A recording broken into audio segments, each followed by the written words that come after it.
복 받으세요, 황금님. 오늘도 황금 가문에 와주셔서 감사합니다. 여러분 혹시 이런 경험해 보신 적 있으신가요? 왠지 사람들이 나를 피하는 것 같은 느낌이 들 때 말입니다.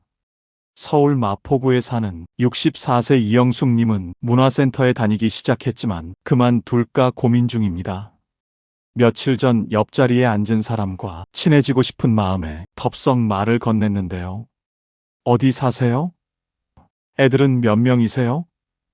다음 달도 다니실 건가요? 라면서 열심히 질문을 했습니다. 그런데 상대방은 첫 질문에만 대답을 해주고는 수업이 끝나자 재빨리 일어나서 가버렸어요. 그리고 다음 수업 때 그분은 항상 앉았던 이영숙님의 옆자리가 아닌 멀찍이 떨어진 다른 자리에 앉으셨습니다.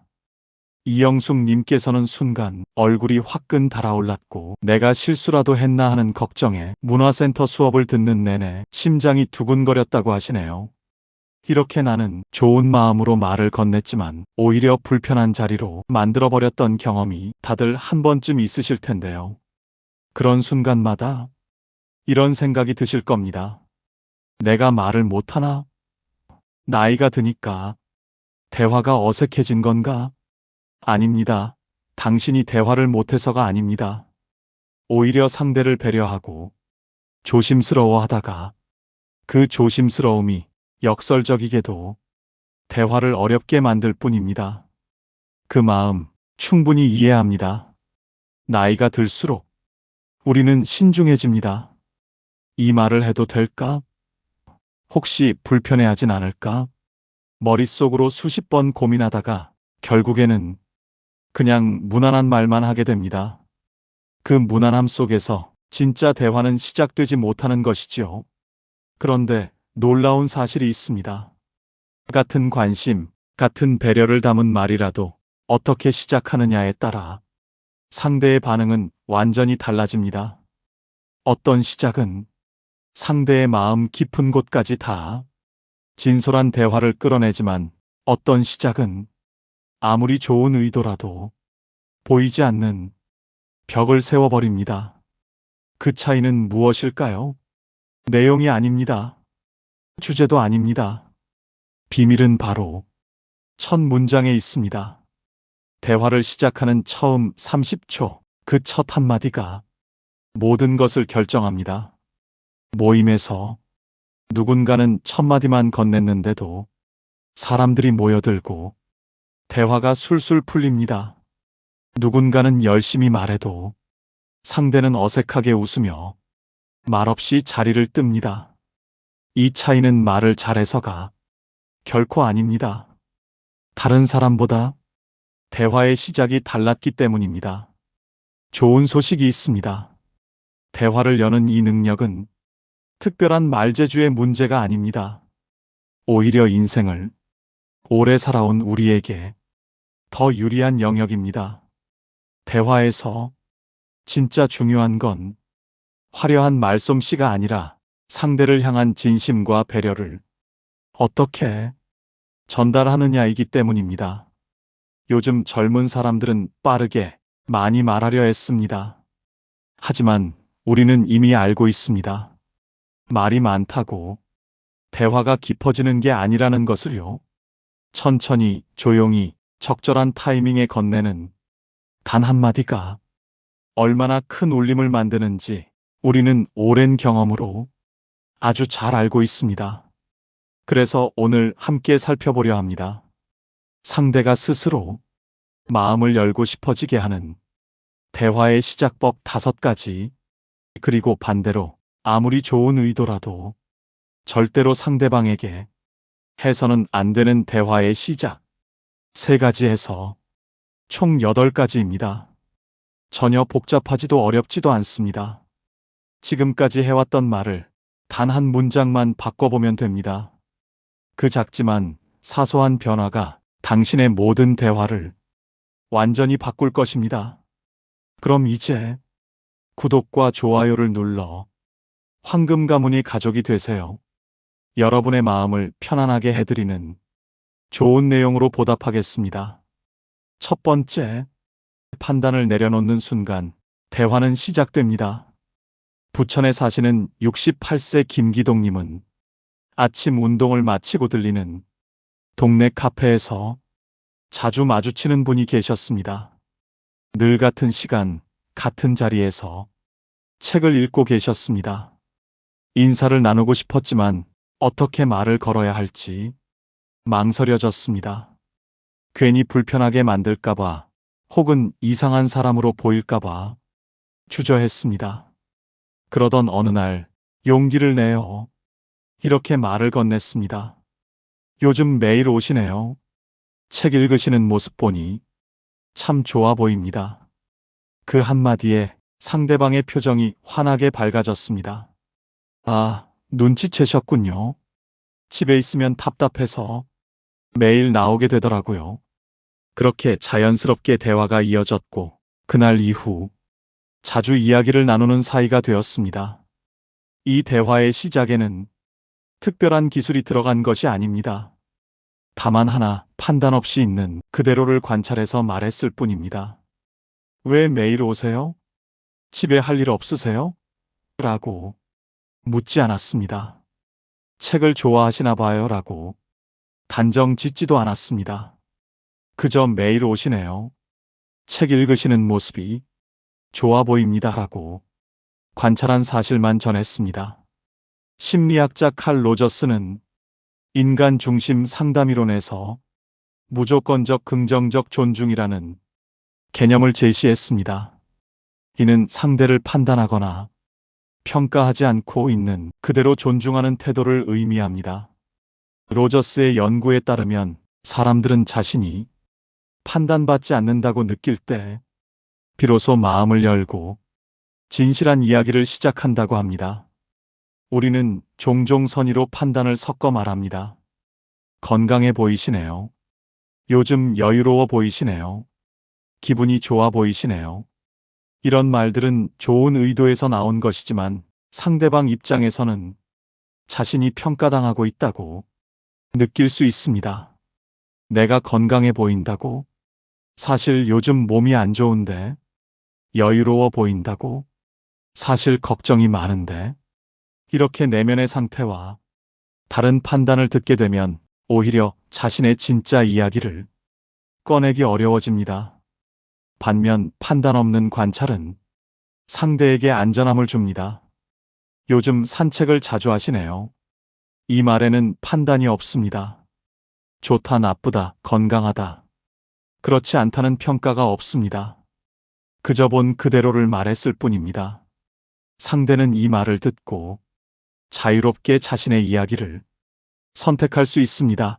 네, 요즘 걷는 게 좋더라고요 라고 긍정적으로 말할 수도 있고 사실 잠이 안 와서 나오게 되네요 라고 속마음을 털어놓을 수도 있습니다. 오늘 일찍 오셨네요. 평소보다 늦게 오셨네요. 이런 관찰도 마찬가지입니다. 시간의 변화를 알아차렸다는 사실 자체가 상대에게는 나를 신경 쓰고 있구나라는 메시지로 전달됩니다. 하지만 무슨 일 있으세요? 왜 늦으셨어요? 라고 묻는 순간 그것은 관찰이 아니라 질문이 되고 상대는 설명해야 하는 부담을 느끼게 됩니다. 이것이 관찰과 판단의 차이입니다. 관찰은 상대에게 공간을 줍니다. 판단은 상대를 특정한 틀에 가둡니다. 관찰은 상대가 자신의 이야기를 꺼낼 여지를 남깁니다.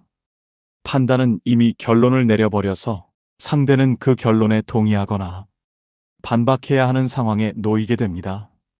동네 걷기 모임에서 새로 만난 분과 대화를 시작한다고 생각해 보십시오. 사진 찍으시는 것 같던데 전문가세요?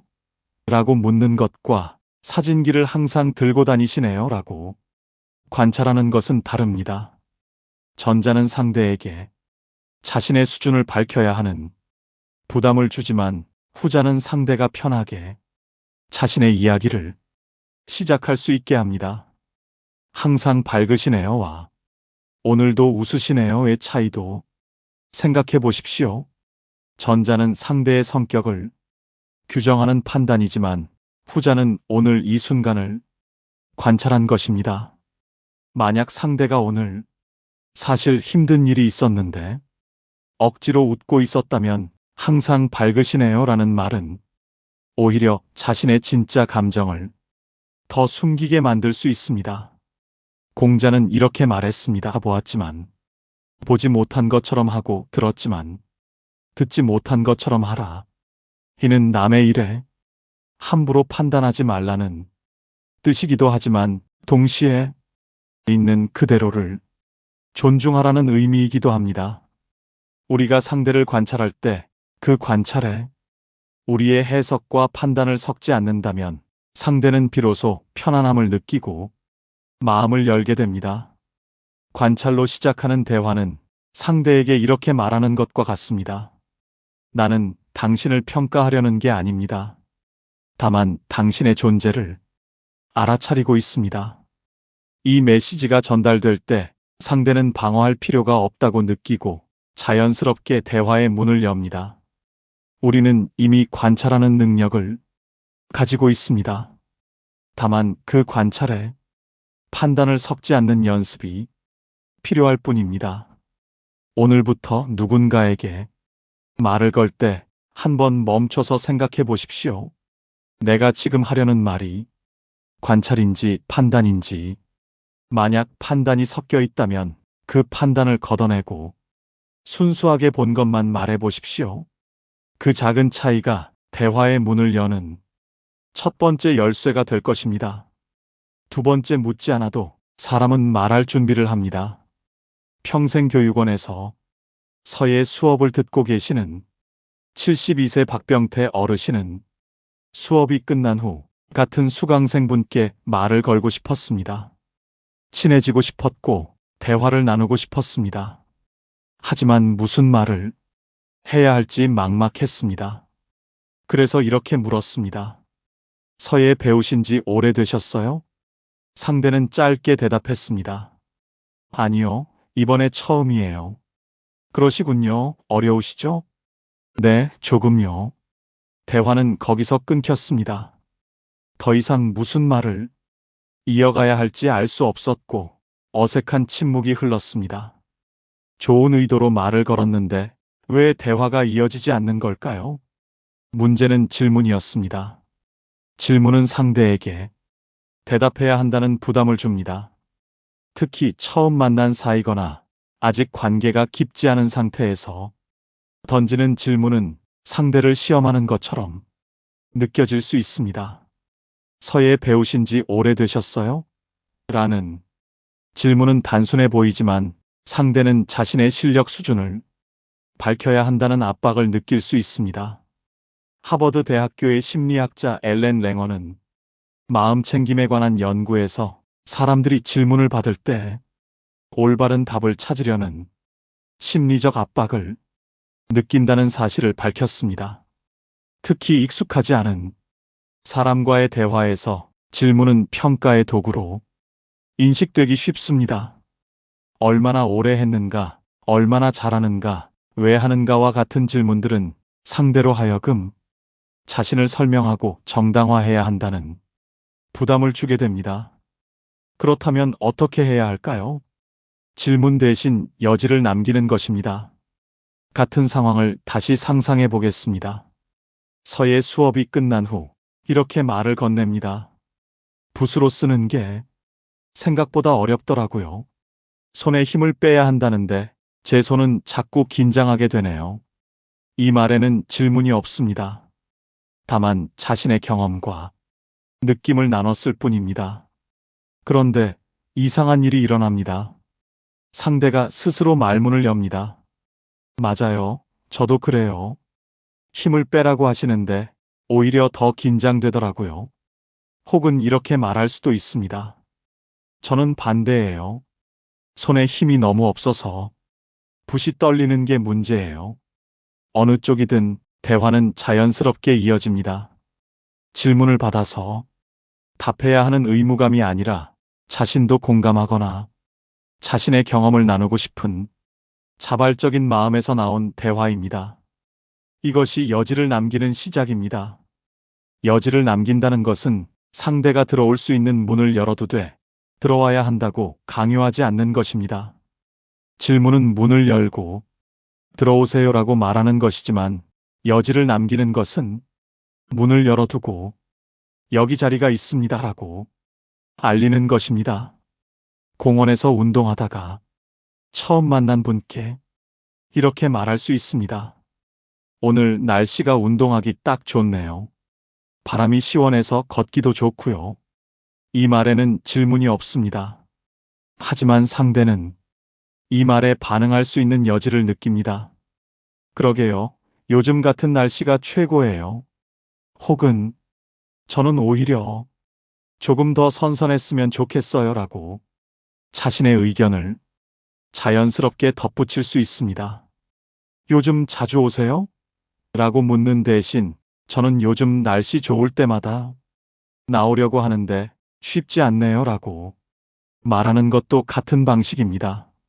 전자는 상대의 행동을 묻는 질문이지만 후자는 자신의 상황을 나누며 상대가 공감하거나 자신의 이야기를 보탤 수 있는 여지를 남깁니다. 아리스토텔레스는 수사학에서 설득은 강요가 아니라 초대라고 말했습니다. 대화 역시 마찬가지입니다. 상대에게 대답을 강요하는 질문보다 상대가 스스로 참여하고 싶게 만드는 초대가 훨씬 더 효과적입니다. 질문이 나쁜 것은 아닙니다. 다만 관계가 충분히 형성되지 않은 초기 단계에서 질문은 상대에게 부담을 줄 수 있습니다. 반면 여지를 남기는 말은 상대가 편안하게 자신의 속도로 대화에 참여할 수 있게 합니다. 동네 도서관에서 자주 마주치는 분께 이렇게 말할 수 있습니다. 요즘 이 도서관이 참 조용해서 좋더라고요. 집중하기 좋습니다. 이 말은 질문이 아닙니다. 하지만 상대는 자연스럽게 반응할 수 있습니다. 맞아요. 저도 그래서 자주 와요. 혹은 저는 오히려 카페가 더 집중이 잘 되던데요 라고 자신의 경험을 나눌 수 있습니다. 봉사활동 모임에서 처음 만난 분께도 마찬가지입니다. 오늘 봉사하는 분들 나이대가 비슷해서 편하네요. 이 말에는 아무런 질문이 없지만 상대는 이 말에 공감하거나 자신의 생각을 덧붙일 수 있는 자연스러운 기회를 얻게 됩니다. 여지를 남기는 대화의 시작은 상대에게 선택권을 줍니다. 대답해야 한다는 의무가 아니라 함께 나누고 싶다는 자발적인 마음을 일으키게 합니다. 그리고 그렇게 시작된 대화는 훨씬 더 깊고 자연스럽게 이어집니다. 우리는 이미 충분히 많은 경험을 가지고 있습니다. 그 경험을 질문으로 포장하지 말고 있는 그대로 나눠보십시오. 어떻게 생각하세요? 라고 묻는 대신 저는 이렇게 느꼈는데 라고 말해보십시오. 그 작은 차이가 상대의 마음을 여는 두 번째 열쇠가 될 것입니다. 세 번째, 내 이야기를 먼저 꺼낼 때 마음은 낮아집니다. 경주에 사시는 66세 이순자님은 아파트 엘리베이터에서 같은 층에 사는 이웃을 자주 마주쳤습니다. 인사는 나누지만 그 이상의 대화는 없었습니다. 어느 날 용기를 내어 말을 걸어보기로 했습니다. 요즘 어떻게 지내세요? 상대는 밝게 웃으며 대답했습니다. 잘 지내죠, 감사합니다. 대화는 거기서 끝났습니다. 더 깊은 이야기로 나아가지 못했고 다음 만남도 여전히 짧은 인사로만 이어졌습니다.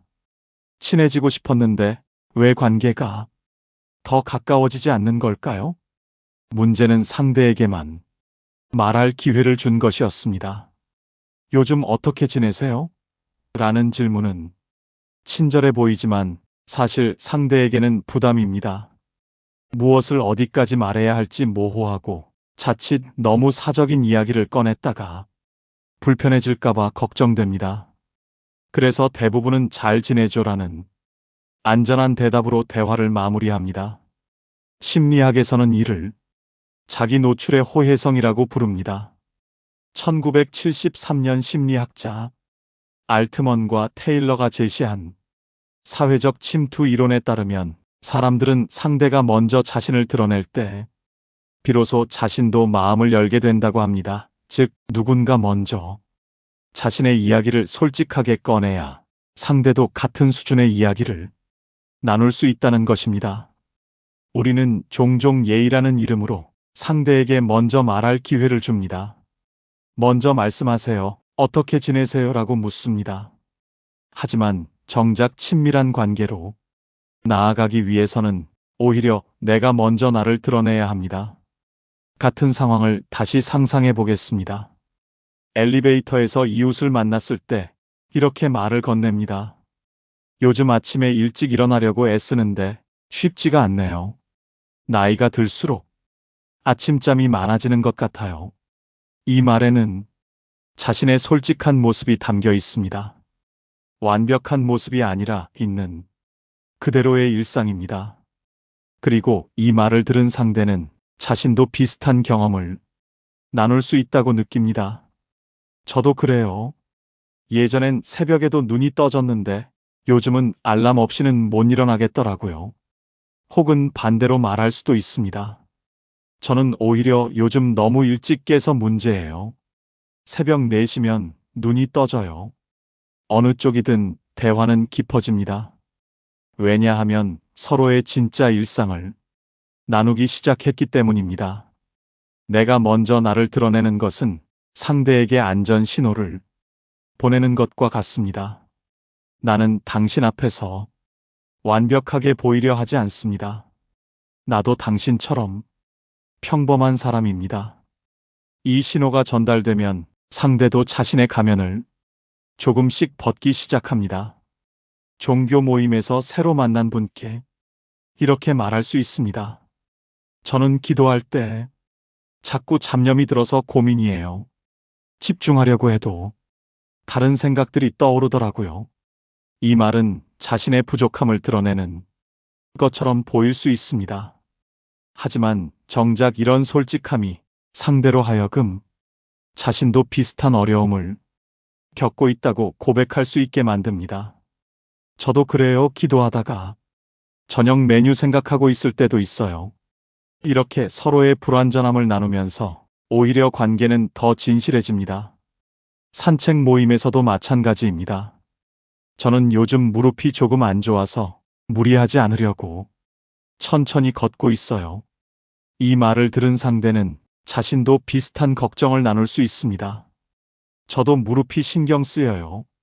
계단 내려갈 때 조심하게 되더라고요. 이렇게 시작된 대화는 단순한 인사를 넘어 서로의 건강, 운동 방법, 병원 정보까지 자연스럽게 이어집니다.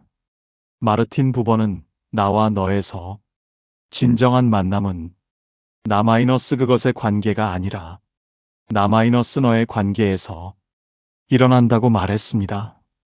나- 그것의 관계는 상대를 대상으로 바라보는 관계이지만 나- 너의 관계는 나도 나를 드러내고 너도 너를 드러내는 상호적인 관계입니다. 내가 먼저 나를 드러낼 때 상대도 자신을 드러내며 진정한 만남이 시작됩니다. 우리는 때때로 자신을 드러내는 것을 두려워합니다. 약점을 보이면 무시당하거나 불편한 사람으로 보일까봐 걱정합니다. 하지만 역설적이게도 자신의 불완전함을 먼저 드러내는 사람이 오히려 더 신뢰받고 더 깊은 관계를 맺게 됩니다. 독서 모임에서 처음 만난 분께 이렇게 말할 수 있습니다. 저는 요즘 책을 읽어도 금방 잊어버려서 메모를 하면서 읽고 있어요. 기억력이 예전 같지 않네요. 이 말은 자신의 약점을 드러내는 것처럼 보이지만 정작 상대는 이 솔직함에 공감하고 자신도 비슷한 경험을 나누게 됩니다. 카페에서 우연히 옆자리에 앉은 분께도 마찬가지입니다. 저는 요즘 커피를 줄이려고 하는데 카페에 오면 자꾸 커피만 주문하게 되네요.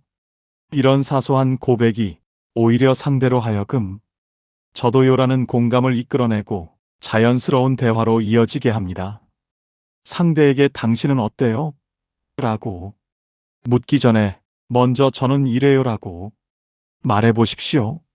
완벽한 모습이 아니라 있는 그대로의 모습을 잘하는 것이 아니라 고민하고 있는 것을, 성공한 이야기가 아니라 여전히 노력 중인 이야기를, 그 솔직함이 상대의 마음을 여는 세 번째 열쇠가 될 것입니다. 네 번째 말의 속도를 맞추면 마음도 따라옵니다. 69세 박부님님은 동창회에서 오랜만에 친구를 만났고 반가운 마음에 연신 말을 걸었습니다. 야, 오랜만이다. 어떻게 지냈어? 요즘 뭐해? 건강은? 애들은 다 잘 있고? 질문을 쏟아냈지만 친구의 반응은 미지근했습니다. 짧게 대답하고는 다른 사람들과 이야기를 나누러 가버렸습니다. 좋은 마음으로 말을 많이 했는데 왜 친구는 불편해 보였을까요? 문제는 속도와 에너지였습니다. 내가 반가운 마음에 빠르고 에너지 넘치게 말했지만 친구는 그 순간 그런 에너지를 받아들일 준비가 되어 있지 않았을 수 있습니다. 어쩌면 친구는 피곤한 상태였거나 조용히 생각에 잠겨 있었거나 또는 천천히 주변을 둘러보며 분위기를 파악하고 싶었을 수 있습니다. 심리학자 폴 에크먼은 감정 전염에 관한 연구에서 사람들은 무의식적으로 상대방의 감정 상태와 에너지 수준에 영향을 받는다고 밝혔습니다. 그런데 중요한 것은 이 감정 전염이 양방향으로 작용한다는 점입니다. 내가 상대의 감정에 맞추면 상대는 편안함을 느끼지만 반대로 내 감정을 상대에게 강요하면 상대는 부담을 느낍니다. 우리는 종종 좋은 마음으로 에너지를 쏟아냅니다. 반갑고 즐겁고 관심이 많아서 빠르게 말하고 많은 질문을 던지고 적극적으로 다가갑니다. 하지만 상대가 그 에너지를 받아들일 준비가 되어 있지 않다면 오히려 압도당하는 느낌을 받을 수 있습니다. 반대의 경우도 있습니다. 상대가 흥분해서 빠르게 말하고 있는데 나는 너무 천천히 차분하게 반응하면 상대는 자신의 감정이 제대로 전달되지 않았다고 느낄 수 있습니다. 같은 상황을 다시 상상해 보겠습니다. 동창회에서 친구를 만났을 때 먼저 친구의 상태를 살핍니다. 친구가 조용히 앉아서 주변을 둘러보고 있다면 나도 천천히 다가가 조용히 말을 겁니다. 오랜만이네, 잘 지냈어? 짧고 천천히 부담 없이 친구가 편안하게 대답할 수 있는 공간을 줍니다. 그리고 친구의 반응을 보며 점차 대화의 속도와 깊이를 조절합니다. 만약 친구가 밝게 웃으며 야, 정말 오랜만이다 라고 에너지 넘치게 반응한다면 그때 나도 에너지를 높여 대화를 이어갑니다. 하지만 친구가 응, 잘 지냈어라고 조용히 대답한다면 나도 그 조용함을 존중하며 천천히 대화를 풀어갑니다. 이것이 상대의 말 속도와 감정에 맞추는 것입니다. 상대가 빠르게 말하면 나도 조금 빠르게 반응하고 상대가 천천히 말하면 나도 천천히 반응합니다. 상대가 흥분한 상태라면 나도 그 흥분에 공감하는 에너지를 보이고 상대가 차분한 상태라면 나도 차분하게 머뭅니다. 이것은 연기가 아니라 존중입니다. 상대의 감정 상태를 인정하고 그 상태에 맞춰 나의 에너지를 조절하는 것은 상대에게 나는 당신의 상태를 알아차리고 있습니다 라는 메시지를 전달합니다. 등산을 함께 가는 지인이 있다고 생각해 보십시오. 올라갈 때 그 사람이 숨을 헐떡이며 천천히 걷고 있다면 나도 속도를 늦춰 함께 걷는 것이 예의입니다. 빨리 가요, 늦겠어요 라고 재촉하는 것은 상대의 상태를 무시하는 것입니다. 대화도 마찬가지입니다. 상대가 천천히 생각하며 말하고 있다면 나도 기다려주며 천천히 반응해야 합니다. 상대가 말을 마치기도 전에 그래서요? 그 다음은? 이라고 재촉하는 것은 상대의 리듬을 깨뜨리는 것입니다.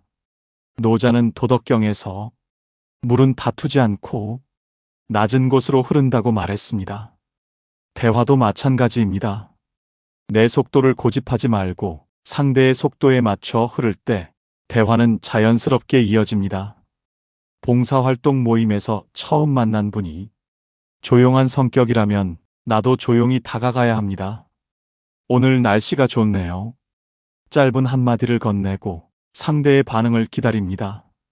상대가 고개를 끄덕이며 미소 짓는다면 그것으로 충분합니다. 더 많은 말을 하지 않아도 상대는 내가 자신을 인정하고 있다고 느낍니다. 반대로 상대가 활발하게 이야기하며 다가온다면 나도 그 에너지에 맞춰 반응합니다. 맞아요. 정말 좋은 날씨예요. 이런 날 봉사하니까 기분이 더 좋네요. 상대의 에너지를 받아 함께 흐르는 것입니다. 문화센터에서 같은 수업을 듣는 분이 오늘 유독 말수가 적다면 그 상태를 알아차려야 합니다. 오늘 피곤해 보이시네요. 이 한마디가 상대에게는 내 상태를 알아봐 줬구나라는 위로가 됩니다. 그리고 상대가 네, 요즘 잠을 잘 못 잤어요 라고 조용히 대답한다면 나도 조용히 공감하며 더 이상 많은 말을 하지 않습니다. 그러시군요. 무리하지 마세요. 짧지만 상대의 상태를 존중하는 말입니다. 말 속도와 감정에 맞춘다는 것은 상대에게 보이지 않는 안전망을 제공하는 것과 같습니다. 나는 당신을 재촉하지 않을게요. 나는 당신의 속도를 존중할게요. 나는 당신이 준비될 때까지 기다릴게요라는 메시지를 전달합니다. 우리는 이미 이 능력을 가지고 있습니다. 어린아이를 대할 때 우리는 자연스럽게 속도를 늦추고 부드럽게 말합니다. 아픈 사람을 대할 때 우리는 조용히 다가가 천천히 말합니다. 이것을 모든 대화에 적용하면 됩니다. 오늘부터 누군가와 대화를 시작할 때 먼저 상대의 상태를 살펴보십시오. 빠른지, 느린지, 흥분한 상태인지, 차분한 상태인지, 그리고 내 속도를 상대에게 맞춰 보십시오. 그 배려가 상대의 마음을 여는 네 번째 열쇠가 될 것입니다. 다섯째, 과거를 놓아줄 때 지금의 대화가 살아납니다. 대전에 사는 75세 서진구님은 오랜만에 옛 친구를 만났고 반가운 마음의 추억을 하나 둘 꺼냈습니다. 우리 젊었을 때 참 좋았지? 그때 우리 매일같이 만나서 놀았잖아. 요즘은 그때만 못한 것 같아.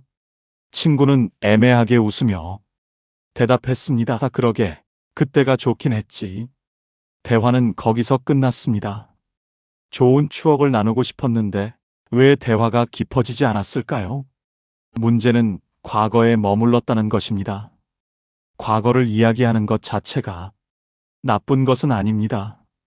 하지만 과거만 이야기하면 지금 이 순간에 우리는 사라집니다. 그때는 좋았는데 지금은 아니야라는 메시지가 암묵적으로 전달되고 상대는 현재의 자신이 부족하다는 느낌을 받을 수 있습니다. 심리학자 에이브러햄 매슬로는 자아 실현에 관한 연구에서 현재 중심성의 중요성을 강조했습니다. 그에 따르면 과거에 집착하거나 미래를 지나치게 걱정하는 사람보다 지금 이 순간에 충실한 사람이 더 건강한 관계를 맺고 더 깊은 만족감을 느낀다고 합니다. 우리는 때때로 과거를 이상화합니다. 그때가 좋았지, 옛날이 그립다, 지금은 예전만 못해라고 말합니다. 하지만 이런 말은 지금 함께 있는 이 순간의 가치를 낮추는 것과 같습니다. 같은 상황을 다시 상상해 보겠습니다. 오랜 친구를 만났을 때 과거가 아니라 지금 이 순간에 집중합니다. 오늘 이렇게 만나니까 참 좋네. 요즘 이런 시간 내기가 쉽지 않은데. 이 말은 지금 이 순간에 머물러 있습니다. 과거와 비교하지 않고 오늘 이 만남 자체의 가치를 인정합니다. 친구는 이 말을 들으며 지금 이 만남이 소중하다는 것을 느끼고 더 편안하게 대화를 이어갈 수 있습니다. 맞아. 나도 오랜만에 나오는 거야. 오늘 날씨도 좋고 이렇게 천천히 걸으니까 기분이 좋네. 대화는 과거의 추억이 아니라 지금 이 순간의 감각과 감정으로 이어집니다. 지금 여기에 머문다는 것은 과거를 언급하지 말라는 뜻이 아닙니다. 다만 과거를 지금과 비교하며 한탄하지 말라는 것입니다. 예전에 우리 여기 자주 왔었지? 라고 말하는 것과 예전에도 여기 왔었는데 오늘 다시 오니까 또 새롭네라고 말하는 것은 다릅니다. 전자는 과거에 머물지만 후자는 과거를 언급하면서도 지금 이 순간의 새로움을 발견합니다. 동네 카페에서 자주 마주치는 분께 이렇게 말할 수 있습니다. 오늘 커피가 유독 맛있네요. 이 말은 지금 이 순간에 집중하고 있습니다. 예전에 마셨던 커피가 더 맛있었는데 라고 과거와 비교하지 않습니다. 상대는 이 말을 듣고 함께 현재의 경험을 나눌 수 있습니다. 맞아요. 오늘 원두를 바꿨나 봐요. 향이 좋네요. 산책 모임에서도 마찬가지입니다. 오늘 바람이 참 시원하네요. 걷기 좋습니다. 이 말은 지금 이 순간의 감각에 머물러 있습니다. 예전에는 이 길이 더 조용했는데 라고 과거를 끌어오지 않습니다. 상대는 이 말을 듣고 함께 지금 이 순간을 느낄 수 있습니다. 노자는 과거는 이미 흘러갔고 미래는 아직 오지 않았다. 오직 지금만이 있을 뿐이라고 말했습니다. 대화도 마찬가지입니다. 과거에 좋았던 기억이나 미래의 걱정보다 지금 이 순간 함께 있다는 사실에 집중할 때 대화는 생생해집니다. 봉사활동에서 처음 만난 분께 이렇게 말할 수 있습니다. 오늘 함께 일하니까 일이 빨리 끝나네요. 혼자 하면 힘든데 이렇게 함께 하니까 좋습니다. 이 말은 지금 이 순간의 경험에 머물러 있습니다. 예전에 봉사 많이 했었는데 라고 과거 경험을 자랑하지 않습니다. 상대는 이 말을 듣고 현재 함께하고 있다는 것 자체에 의미를 느낍니다. 평생교육원에서 같은 수업을 듣는 분께도 마찬가지입니다. 오늘 배운 내용이 너무 어려웠는데 같이 듣는 분들이 있으니까 덜 막막하네요. 이 말은 지금 이 순간 함께 배우고 있다는 경험에 집중합니다. 예전에 학교 다닐 때는 이런 거 쉬웠는데 라고 과거와 비교하지 않습니다. 과거를 이야기하는 것이 나쁜 것은 아닙니다. 다만 과거를 이야기하면서도 그것이 지금 이 순간과 어떻게 연결되는지 보여주는 것이 중요합니다. 예전에 우리가 여기서 사진 찍었던 거 기억나? 오늘 다시 여기 와서 사진 찍으면 재미있겠다. 이렇게 말하면 과거는 지금 이 순간을 더 풍성하게 만드는 배경이 됩니다. 과거에 머물지 않고 과거를 디딤돌 삼아 지금 이 순간으로 돌아옵니다. 동창회에서도 마찬가지입니다. 우리 학창시절 참 재미있었지.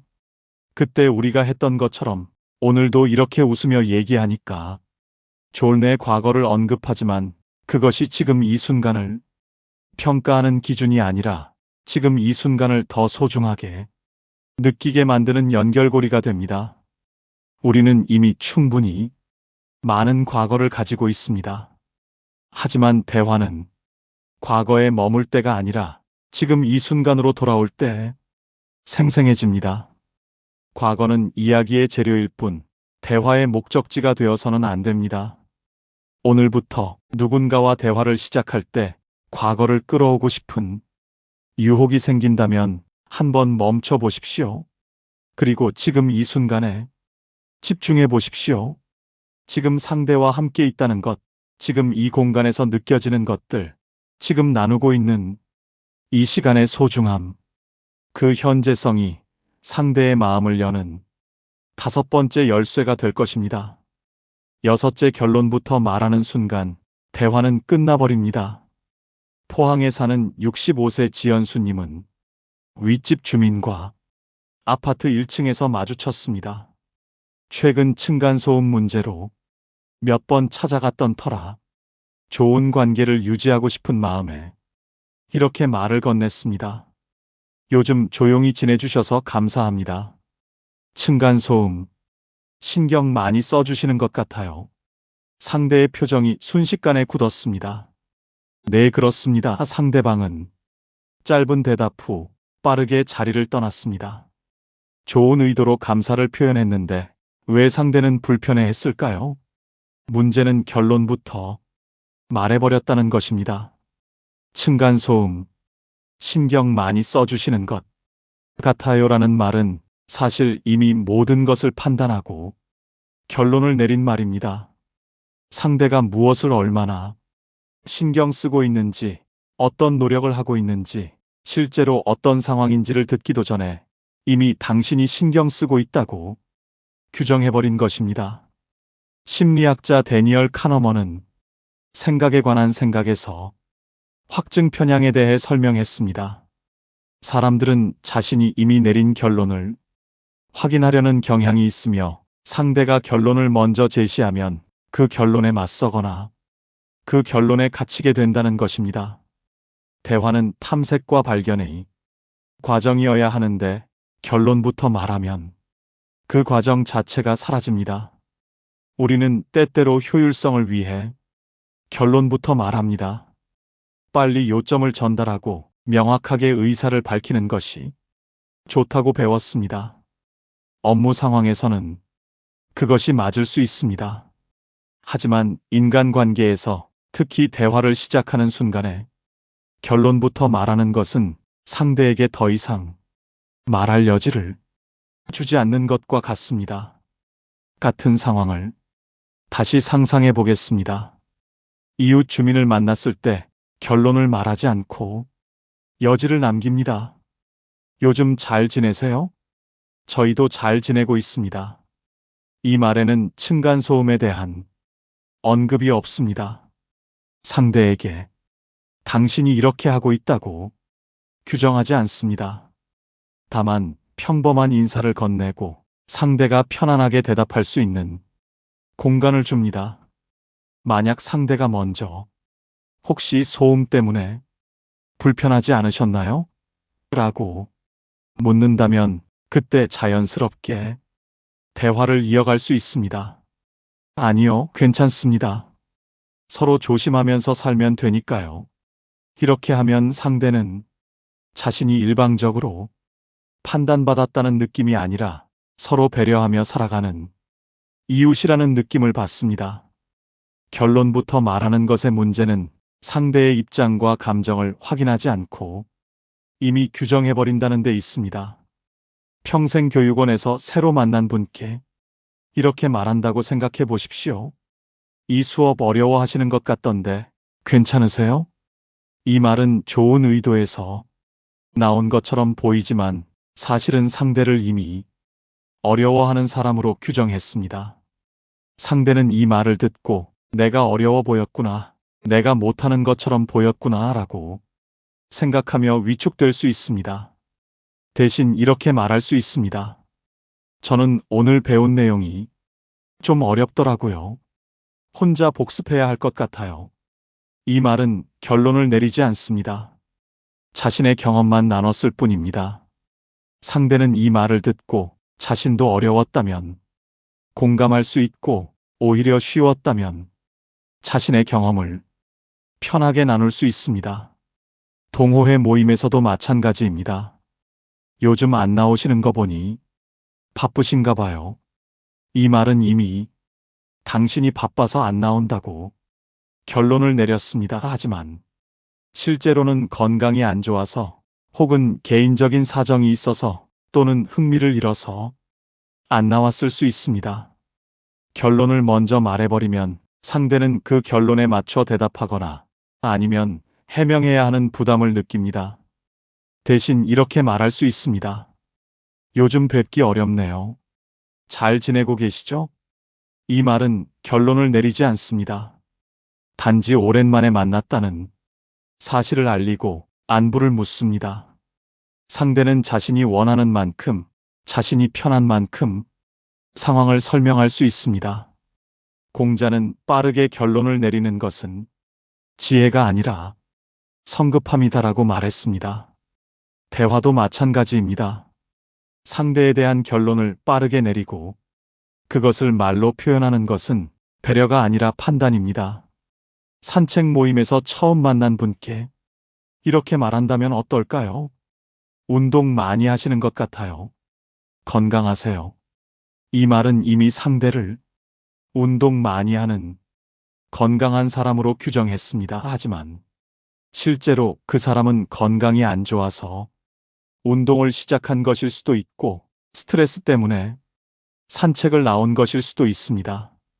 결론을 먼저 말하면 상대는 자신의 진짜 이야기를 꺼내기 어려워집니다.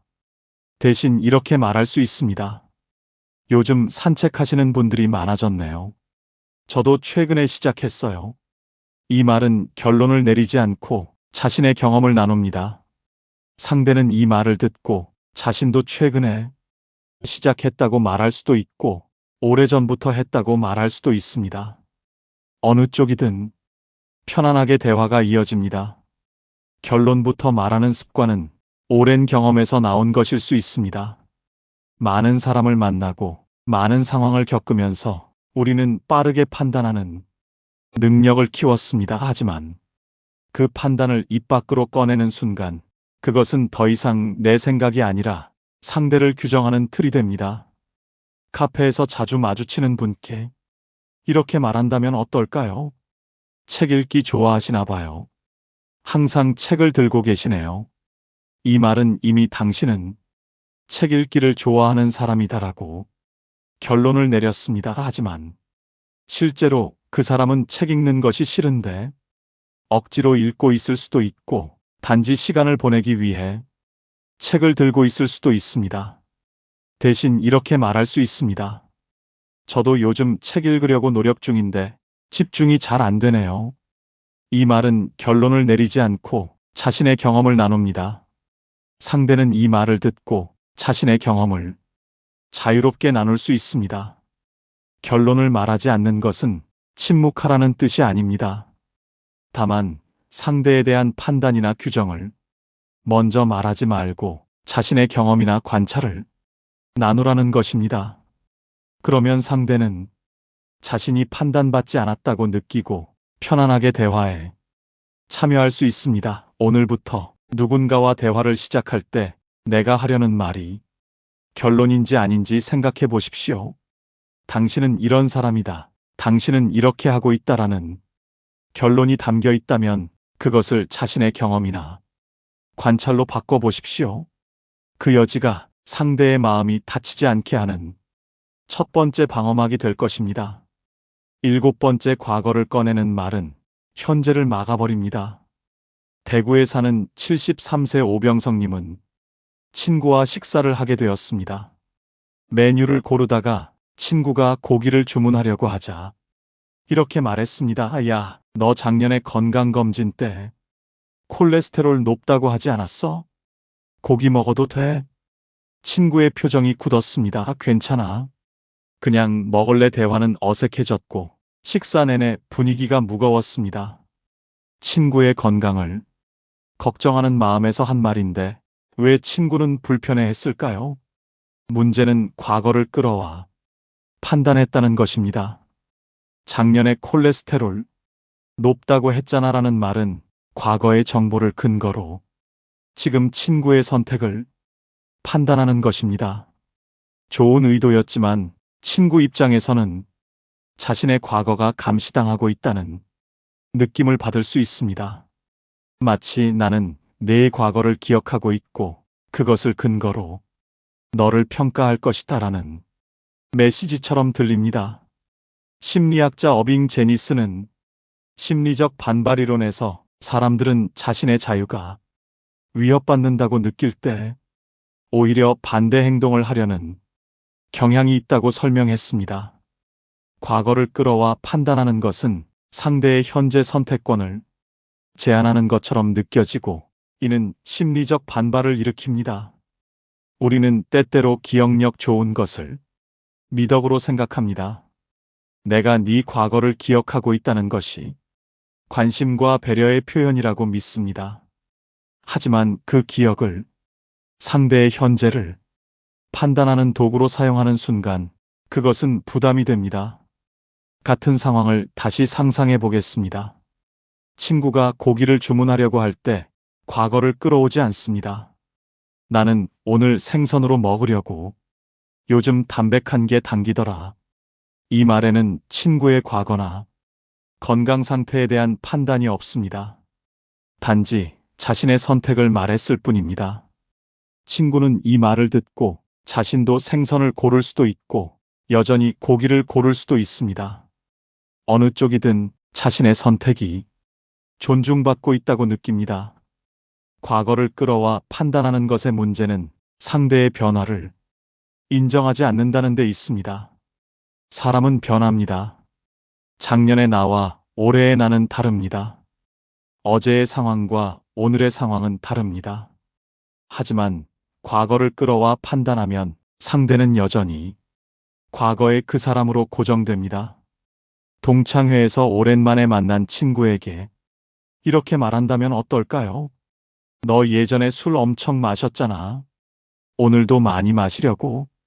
이 말은 과거의 모습을 현재에 적용하는 것입니다. 하지만 친구는 이미 변했을 수 있습니다. 건강 때문에 혹은 나이 때문에 또는 개인적인 이유로 술을 줄였을 수 있습니다. 과거를 끌어와 판단하면 친구는 자신의 변화가 인정받지 못한다고 느낍니다. 대신 이렇게 말할 수 있습니다. 오늘 기분이 어때? 편하게 즐기자. 이 말은 과거를 언급하지 않고 현재에 집중합니다. 친구는 자신이 원하는 만큼 마실 수 있고 자신의 현재 상태에 맞춰 행동할 수 있습니다. 평생교육원에서 같은 수업을 듣는 분께 이렇게 말한다면 어떨까요? 지난번에 과제 제출 안 하셨잖아요. 이번에는 하실 거예요? 이 말은 과거의 실수를 현재에 끌어와 판단하는 것입니다. 상대는 이 말을 듣고 자신이 감시당하고 있다는 느낌을 받을 수 있습니다. 또한 과거의 실수가 계속 자신을 따라다닌다는 부담을 느낍니다. 대신 이렇게 말할 수 있습니다. 이번 과제 좀 어렵던데 같이 의논하면서 해볼까요? 이 말은 과거를 언급하지 않고 현재의 과제에 집중합니다. 상대는 과거의 실수에 대한 부담 없이 현재의 상황에 참여할 수 있습니다. 노자는 과거를 붙잡고 있으면 현재를 놓치게 된다고 말했습니다. 대화도 마찬가지입니다. 상대의 과거를 끌어와 판단하면 현재의 대화는 과거의 그늘에 갇히게 됩니다. 봉사활동 모임에서 처음 함께 일하게 된 분께 이렇게 말한다면 어떨까요? 작년에도 이 봉사활동 하셨잖아요. 이제 익숙하시겠네요. 이 말은 과거의 경험을 현재에 적용하는 것입니다. 하지만 상대는 작년과 달리 올해는 다른 마음으로 다른 상황에서 참여했을 수 있습니다. 과거를 끌어와 판단하면 상대는 자신의 현재 감정이나 상황을 설명해야 하는 부담을 느낍니다. 대신 이렇게 말할 수 있습니다. 오늘 함께 일하게 돼서 좋네요. 같이 하니까 든든합니다. 이 말은 과거를 언급하지 않고 현재 함께하고 있다는 사실에 집중합니다. 상대는 과거의 경험과 상관없이 오늘 이 순간에 충실할 수 있습니다. 과거를 끌어와 판단하는 것은 때때로 우리의 기억력과 관심을 증명하고 싶어서 나타나는 행동입니다. 나는 너를 기억하고 있다. 나는 내 이야기를 잊지 않았다는 것을 보여주고 싶습니다. 하지만 그 기억이 판단의 도구가 되는 순간 오히려 상대를 불편하게 만듭니다. 등산 모임에서 자주 만나는 분께 이렇게 말한다면 어떨까요? 지난번에 무릎 아프다고 하셨잖아요. 오늘 등산 괜찮으세요? 이 말은 좋은 의도에서 나온 것처럼 보이지만 사실은 과거의 정보를 현재에 적용하는 것입니다. 상대는 이미 무릎이 나았을 수도 있고, 혹은 여전히 아프지만 등산하고 싶어서 나왔을 수도 있습니다. 과거를 끌어와 판단하면 상대는 자신의 상태를 해명해야 하는 부담을 느낍니다. 대신 이렇게 말할 수 있습니다. 오늘 날씨 좋네요. 천천히 걸으면서 즐깁시다. 이 말은 과거를 언급하지 않고 현재의 등산에 집중합니다. 상대는 자신의 상태에 맞춰 편하게 등산할 수 있습니다. 과거를 기억하는 것은 소중합니다. 하지만 그 기억을 현재를 판단하는 도구로 사용하지 말아야 합니다. 과거는 과거로 남겨두고 현재는 현재로 대하십시오. 카페에서 자주 마주치는 분이 평소와 다른 음료를 주문한다면, 아, 평소에 아메리카노 드시지 않으셨어요? 라고 말하는 대신 오늘은 다른 음료 드시네요 라고 말할 수 있습니다. 전자는 과거를 근거로 현재를 판단하지만 후자는 단순히 현재의 변화를 관찰할 뿐입니다. 오늘부터 누군가와 대화를 시작할 때 내가 하려는 말에 과거가 들어있는지 생각해 보십시오. 작년에, 예전에, 지난번에라는 말이 들어있다면 그것이 상대의 현재를 판단하는 도구로 사용되고 있는지 확인해 보십시오. 과거는 기억할 수 있지만 판단의 근거로 사용하지 마십시오. 그 존중이 상대의 마음이 다치지 않게 하는 두 번째 방어막이 될 것입니다. 여덟 번째, 너를 위해서라는 말이 가장 멀어지게 합니다. 구로구에 사시는 76세 김춘만님은 같은 아파트 단지에 사는 지인이 추운 날씨에도 자주 산책을 나온다는 것을 알게 되었습니다. 그래서 건강이 걱정되어 이렇게 말을 건넸습니다. 요즘 매일 산책하시는 거 봤어요. 그런데 너무 자주 나오시면 무릎에 안 좋을 수 있어요. 제가 보기엔 좀 쉬시는 게 나을 것 같은데. 다 당신 위해서 하는 말이에요. 상대는 어색하게 웃으며 대답했습니다. 네, 알겠습니다. 그 후로 그 지인은 산책 시간을 바꿨고 더 이상 마주치지 않게 되었습니다. 좋은 의도로 조언한 것인데 왜 오히려 관계가 멀어진 걸까요? 문제는 너를 위해서라는 말이었습니다. 다 당신 위해서 하는 말이에요 라는 말은 좋은 의도를 강조하는 것처럼 보이지만 사실은 상대의 판단을 무시하는 것입니다. 내가 너보다 더 잘 알고 있다. 내 말이 옳다는 메시지를 암묵적으로 전달합니다. 그리고 너를 위해서라는 말은 상대가 반박하거나 거절하기 어렵게 만드는 도덕적 압박으로 작용합니다. 심리학자 잭 브램은 반발 이론에서 사람들은 자신의 자유가 제한당한다고 느낄 때 강한 저항감을 느낀다고 설명했습니다.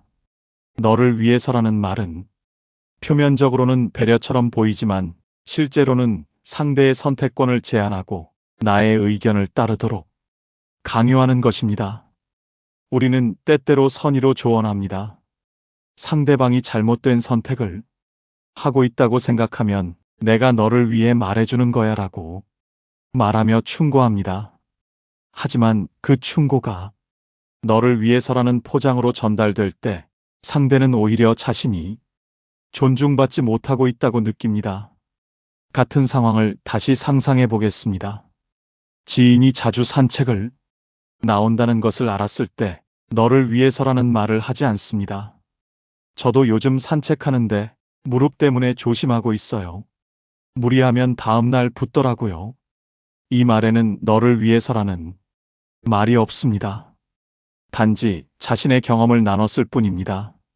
상대는 이 말을 듣고 자신도 조심해야겠다고 생각할 수도 있고 자신은 괜찮다고 느낄 수도 있습니다. 어느 쪽이든 스스로 선택할 수 있습니다. 너를 위해서라는 말의 문제는 그것이 상대의 자율성을 침해한다는 데 있습니다. 동호회 모임에서 새로 가입한 분께 이렇게 말한다면 어떨까요? 이 모임은 규칙이 좀 엄격해요. 지각하면 벌금도 내야 하고요.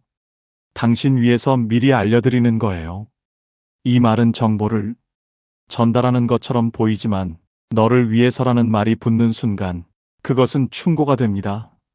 상대는 이 말을 듣고 나는 아직 모임에 대해 잘 모르는 사람, 나는 조심해야 하는 사람으로 규정되는 느낌을 받을 수 있습니다. 대신 이렇게 말할 수 있습니다. 이 모임은 시간 약속을 중요하게 생각하는 편이에요. 저도 처음엔 몰라서 당황했었어요. 이 말은 자신의 경험을 나누며 정보를 전달합니다. 너를 위해서라는 말이 없기 때문에 상대는 압박감 없이 정보를 받아들일 수 있습니다. 평생 교육원에서 같은 수업을 듣는 분이 과제를 어려워하는 것을 봤을 때 이렇게 말한다면 어떨까요? 그렇게 하시면 안 돼요. 제가 아는 더 쉬운 방법이 있어요. 당신 위해서 알려드릴게요. 이 말은 친절해 보이지만 너를 위해서라는 말이 붙으면서 상대의 방법을 틀렸다고 규정하고 내 방법을 강요하는 것이 됩니다. 대신 이렇게 말할 수 있습니다. 저는 이렇게 해봤는데 조금 편하더라고요. 혹시 도움이 되실까 해서요. 이 말은 자신의 방법을 제안하지만 강요하지 않습니다. 상대는 이 방법을 시도해 볼 수도 있고 자신의 방법을 고수할 수도 있습니다. 공자는 남에게 하고 싶지 않은 것을 남에게 행하지 말라고 말했습니다. 우리는 누군가 우리에게 너를 위해서라며 충고할 때 존중받지 못한다고 느낍니다. 그렇다면 우리도 다른 사람에게 그런 말을 해서는 안 됩니다. 봉사활동에서 처음 일하는 분께 이렇게 말한다면 어떨까요? 그렇게 들면 무거워요. 제 말 듣고 이렇게 하세요. 당신 위해서 하는 말이에요. 이 말은 조언처럼 보이지만 상대의 방식을 무시하고 내 방식을 강요하는 것입니다. 너를 위해서라는 말이 오히려 상대를 방어적으로 만듭니다. 대신 이렇게 말할 수 있습니다. 저는 이렇게 들어봤는데 제게는 이 방법이 편하더라고요. 이 말은 자신의 경험을 나누지만 상대에게 강요하지 않습니다. 상대는 이 방법을 참고할 수도 있고 자신의 방법을 계속할 수도 있습니다. 너를 위해서라는 말은 때때로 우리가 책임을 회피하기 위해 사용하는 표현이기도 합니다. 내가 원해서가 아니라 너를 위해서 하는 말이야 라고 말함으로써 내 의견이 받아들여지지 않았을 때의 책임을 상대에게 넘기는 것입니다. 종교 모임에서 자주 빠지는 분께 이렇게 말한다면 어떨까요? 자주 나오셔야 해요. 신앙생활은 꾸준히 해야 하니까요. 다 당신 위해서 하는 말이에요. 이 말은 충고처럼 보이지만 사실은 상대의 신앙생활 방식을 판단하고 내 기준을 강요하는 것입니다. 상대는 이 말을 듣고 자신이 부족한 사람으로 낙인 찍힌 느낌을 받을 수 있습니다. 대신 이렇게 말할 수 있습니다. 저는 여기 나오면 마음이 편해져서 자주 나오게 되더라고요. 이 말은 자신의 경험을 나누지만 상대에게 같은 것을 요구하지 않습니다. 상대는 자신의 상황과 방식에 맞춰 신앙생활을 할 수 있습니다. 등산 모임에서 준비물이 부족한 분을 봤을 때 이렇게 말한다면 어떨까요? 등산화 좋은 거 신으셔야 해요. 안 그러면 발목 다쳐요. 당신 위해서 하는 말이에요. 이 말은 충고처럼 보이지만 상대의 선택을 무시하고 내 의견을 강요하는 것입니다.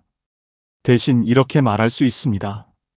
저도 처음엔 운동화 신고 다녔는데 나중에 등산화로 바꾸니까 훨씬 편하더라고요.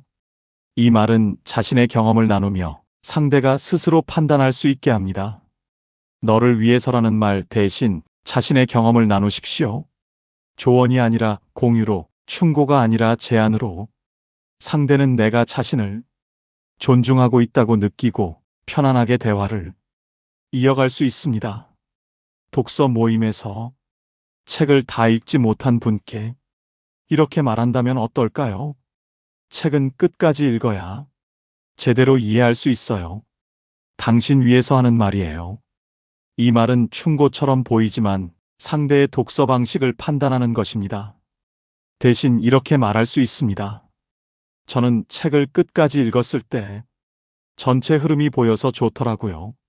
하지만 중요한 부분만 읽는 것도 좋은 방법인 것 같아요. 이 말은 자신의 경험을 나누면서도 다른 방식을 인정합니다. 오늘부터 누군가에게 조언하고 싶을 때 너를 위해서라는 말을 붙이지 마십시오. 대신 나는 이렇게 해봤는데 라고 자신의 경험을 나누십시오. 상대가 받아들일지 말지는 상대의 몫입니다. 그 자율성의 존중이 상대의 마음이 다치지 않게 하는 마지막 방어막이 될 것입니다. 오늘 우리는 함께 8가지 대화의 시작 방식을 살펴보았습니다. 먼저 상대가 먼저 마음을 여는 5가지 시작법을 배웠습니다. 판단 없이 관찰만 전하는 것, 질문이 아니라 여지를 남기는 것, 상대보다 먼저 자신의 이야기를 꺼내는 것, 상대의 말 속도와 감정에 맞추는 것, 그리고 과거가 아닌 지금 여기에 머무는 것. 이 5가지는 모두 하나의 공통점을 가지고 있습니다. 바로 상대를 있는 그대로 존중하고 상대가 자신의 속도로 마음을 열 수 있도록 기다려주는 것입니다. 재촉하지 않고 판단하지 않고 강요하지 않습니다. 다만 문을 열어두고 상대가 편안하게 들어올 수 있도록 공간을 만들어줍니다. 그리고 우리는 절대로 해서는 안 되는 3가지 시작법도 살펴보았습니다. 결론부터 말해버리는 것, 과거를 끌어와 판단하는 것, 그리고 너를 위해서라는 말로 시작하는 것. 이 3가지는 모두 상대의 자율성을 침해하고 상대를 특정한 틀에 가두는 방식입니다. 좋은 의도에서 나온 말이라 해도 상대는 자신이 판단받고 제한받고 강요당한다고 느낍니다. 그리고 그 순간 마음의 문은 닫힙니다. 이 8가지 방식은 사실 완전히 새로운 것이 아닙니다. 우리는 이미 알고 있었습니다. 다만 일상의 바쁨 속에서, 습관 속에서, 때로는 좋은 의도 때문에 잊고 있었을 뿐입니다. 오늘부터 이 8가지를 모두 완벽하게 실천해야 한다는 부담을 가질 필요는 없습니다. 단 하나만 바꿔도 충분합니다. 오늘부터 누군가와 대화를 시작할 때 8가지 중 단 하나만 기억하고 실천해 보십시오. 오늘은 판단하지 말고 관찰만 전해봐야지. 오늘은 질문 대신 내 이야기를 먼저 해봐야지. 오늘은 너를 위해서라는 말을 하지 말아야지. 그 작은 하나의 변화가 대화의 분위기를 바꿀 것입니다. 상대는 조금 더 편안하게 마음을 열 것이고 대화는 조금 더 깊어질 것입니다. 그리고 그 작은 변화들이 쌓여 관계는 조금씩 더 진실해지고 더 따뜻해질 것입니다. 관계는 하루아침에 만들어지지 않습니다. 긴 시간 동안 작은 대화들이 쌓여서 만들어집니다. 그 작은 대화의 시작이 어떠냐에 따라 관계의 방향이 결정됩니다. 대화는 말재주의 문제가 아닙니다. 빠르고 유창하게 말하는 능력의 문제도 아닙니다. 상대를 얼마나 존중하고 얼마나 편안하게 만들어주느냐의 문제입니다. 그리고 그것은 우리가 오랜 인생을 살아오며 자연스럽게 터득한 지혜입니다. 이제 그 지혜를 대화의 시작에 담아보십시오. 조급하게 서두르지 마십시오. 천천히, 조용히 한 번에 하나씩만 바꿔보십시오. 오늘 이 영상을 보신 후 누군가를 만나게 된다면 단 한 가지만 기억하십시오. 나는 상대의 마음이 먼저 열리도록 기다릴 것이다. 그 하나의 마음가짐이면 충분합니다. 대화는 우리의 일상입니다. 매일 누군가를 만나고 매일 말을 주고받습니다. 그 일상의 대화들이 조금씩 바뀐다면 우리의 관계도 조금씩 바뀔 것입니다. 오늘 배운 것을 억지로 외우려 하지 말고 천천히 반복해서 들으세요. 그리고 한 가지만 기억하십시오. 대화는 상대를 바꾸는 것이 아니라 상대를 이해하는 것입니다. 내 말을 전달하는 것이 아니라 상대의 이야기를 들을 수 있는 공간을 만드는 것입니다. 그 이해와 공간이 평생 함께할 관계를 만들어 갑니다. 오늘 영상을 보신 후 어떤 생각이 드셨나요? 우리 황금님들의 경험담을 댓글로 들려주세요. 여러분의 작은 변화가 누군가에게는 큰 위로가 될 것입니다. 여러분의 조용한 배려가 누군가에게는 마음을 열 수 있는 용기가 될 것입니다. 오늘 영상을 소중한 분들께 공유하시고 구독과 좋아요로 황금 가문이 가족이 되세요. 매일매일 우리 황금님들이 많은 복을 누리시기를 빕니다. 지금까지 황금 가문이었습니다.